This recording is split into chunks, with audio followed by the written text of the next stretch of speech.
Since his father's death, James Packer has been systematically dismantling his empire and pocketing billions. Gone, ownership of the once cherished Nine network. In its place, a gambling addiction to own the tables and become the prince of pokies. Brian Seymour reports.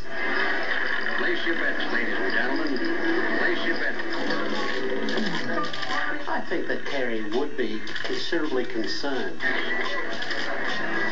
Maybe this is James' way of getting back the fortune that Kerry Packer gave to casinos. Kerry loved to gamble like his father Frank and his father Robert. From risky beginnings in print media in the 1920s and 30s, the Packers built an empire. Now, the fourth generation, James, is ending it. James Packer has decided PBL Media, which owns Channel 9 and ACP magazines, will sell another 25% of the company to private equity firm CVC. James Packer's own stake in PBL Media only works out to about 5% after this deal's done. The Packer family will surrender management control of its once flagship assets. Business analyst Michael Pascoe says James is taking the gamble of his life. James Packer, though, doesn't have the emotional attachment to Channel 9 and the magazines that his father did. He didn't create them, they were someone else's. The Packer play is breathtaking.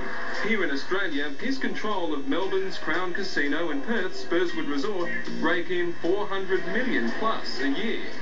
By cashing in Channel 9 and ACP, with titles including The Woman's Weekly and Woman's Day, Packer has financed a buy-in to Las Vegas, plans to build a gambling city called Euro Vegas in Hungary. A new casino has opened in Macau, and his most audacious bid yet, a plan to operate horse racing at New York City's 3 top racetracks, which have a poker machine monopoly in America's largest metropolis, 50,000 machines. I imagine PBL will try to spin this as saying they're selling down old media to go with new media. The reality is, though, that free-to-air television done well delivers a mass audience the way nothing else does. PBL hasn't done Channel 9 well for the past 4 years. It's been on a downhill slide. They failed. This has really been a backdoor takeover of PBL Media by the foreign equity bond, CVC. As onlookers hold their breath and wait to see what the foreign investors will do to the Nine Network and ACP magazines, James Packer is sprinting in the other direction. Well, James is definitely a maverick, and I think the test is going to be in 5 or 10 years' time. James will either be one of the world's big players with a really major corporation, or he may have lost the lot on the gaming empire.